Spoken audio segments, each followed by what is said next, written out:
Good morning guys. Magluluto na naman tayo ng ulam para sa tanghalian. Ayan, nagpainit na tayo ng mantika.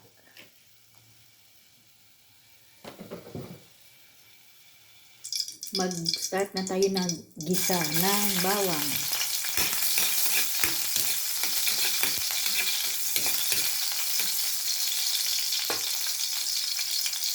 Sibuyas.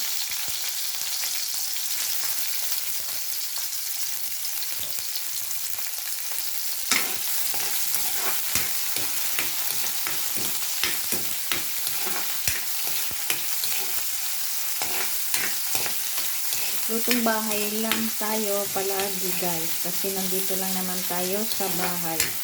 Ito lang ang ating kayang lutuin. Ulam na pangbahay.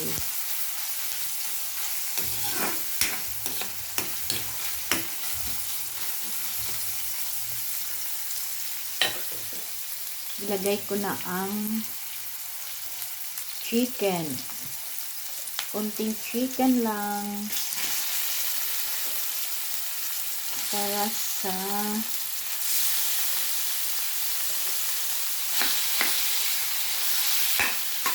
sutanghon.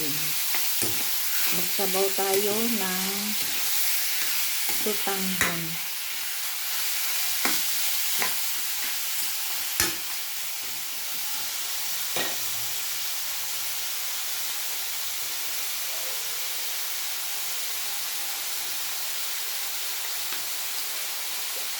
Maglagay muna tayo ng patis, konti lang. Atin muna siyang takpan guys. Antay nating kumulo. Atin na siyang silipin guys. Ayan, kumulo na siya. Maglagay ko ng konting paminta.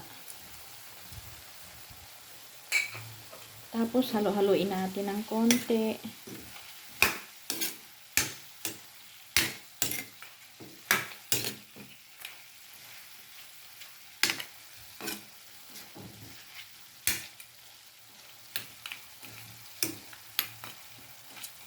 Takpan natin uli guys.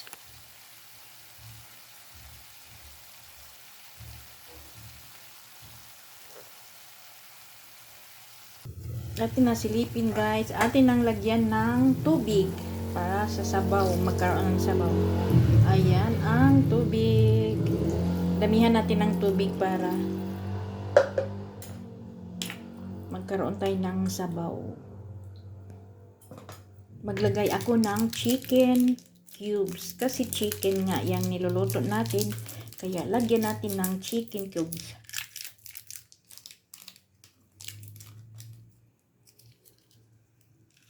Isa lang na chicken cubes. Yan lang ang pampalasa natin guys.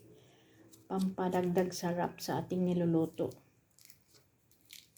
O diba hirap maglagay ng isang kamay lang.